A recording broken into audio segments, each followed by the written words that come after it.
Let's look at an example using the two proportion z-test. So this example is about protecting skiers and snowboarders. It says most alpine skiers and snowboarders do not use helmets. Do helmets reduce the risk of head injuries? A study in Norway compared skiers and snowboarders who suffered head injuries with a control group who were not injured. Of the 578 injured subjects, 96 had worn a helmet, and of the 2,992 in the control group, 656 wore helmets. Is helmet use less common among skiers and snowboarders who have head injuries? All right, so let's take a look at that. Don't have a significance level here. So since this is head injuries, and I think that's probably a pretty serious thing, I'm going to go with an alpha of about 1%. And I'm testing the claim. The injured people proportion wearing helmets is less than the proportion from the control group. So something along those lines. And you do want to think about setting an alpha here if one hasn't been given to you. So we'll need our hypotheses. My null hypothesis is the ever so exciting injured people, the proportion of injured people wearing helmets minus the proportion in the control group that wear helmets is 0. Meaning that I think that the proportion of injured people wearing helmets is equal to the proportion in the control group wearing helmets. My alternative hypothesis is that these people in this injured group are not wearing their helmets as much. So this would be a smaller number than this one. So when I subtract those, that should be less than 0 is what I'm looking at. So there are my two hypotheses. So that gives me a one-tail test here. My assumptions. So looking at that simple random sample, the injured group. So the injured group, I'm going to need to know how many successes and how many failures there are.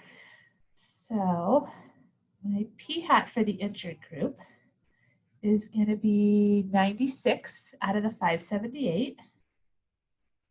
Okay, when I throw that in a calculator, I get 0.1661. And then just looking at this number, 96 is bigger than 10, and whatever the leftover there is also bigger than 10, so my success failure are both greater than 10. And then I have my control group. So for my control group, my successes, so those are the people wearing the helmet, are 656 out of 2,992. Okay, and that will give me a p-hat for the control group of 0.2193. And again, my successes and my failures both are greater than 10. And then I actually need one other thing to finish this up. And it's not necessarily an assumption, but I'm going to just go ahead and figure it out now since I've already got these numbers going here. So that is this p-hat that's in the formula. So we have a p-hat 1, which is our injured group, and a p-hat 2, which is our control group. But this p-hat here, this is a pooled success rate. So what you'd want to do, there's a formula down here at the bottom. You're going to take all of the successes. So we'll combine the successes from the injured group and from the control group.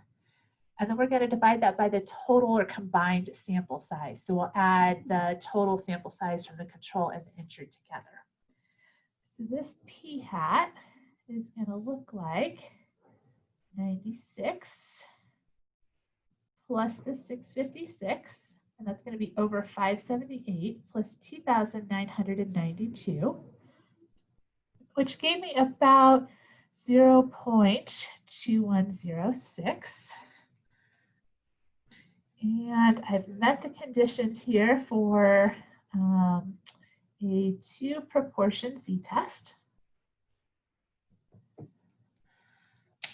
So now I need to get my test statistic here. So I'm going to use this formula that's right here.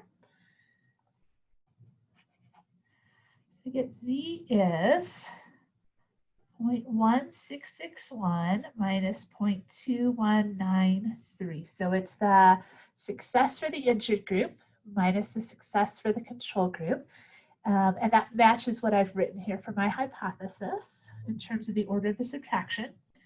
Then it's going to be divided by the square root of a whole bunch of stuff. So it starts with p hat and 1 minus p hat. So that's this here.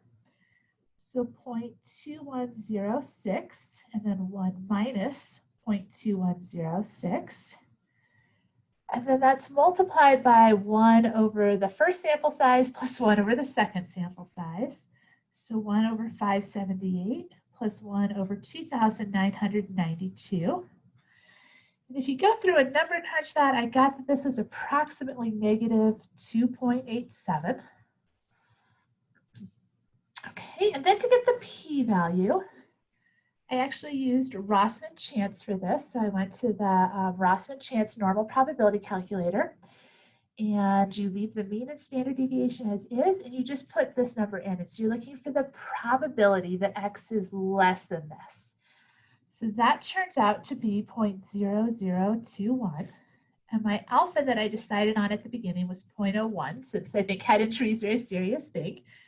And my p-value is less than alpha. Okay, so that means that I do reject my null hypothesis. Okay, and then my conclusion statement here is going to be along the lines of, with p equal to 0.0021 at the 1% significance level, we do have sufficient evidence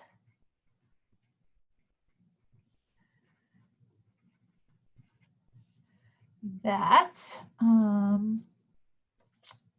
skiers and snowboarders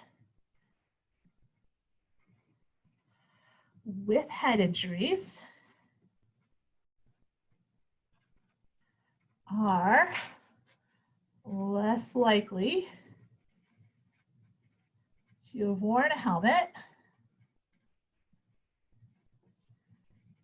than those without head injuries.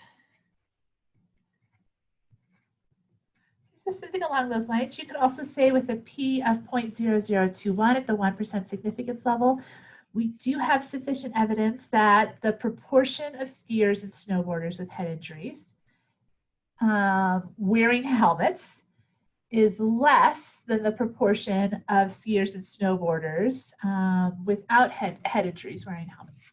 So anything along those lines is going to be pretty good.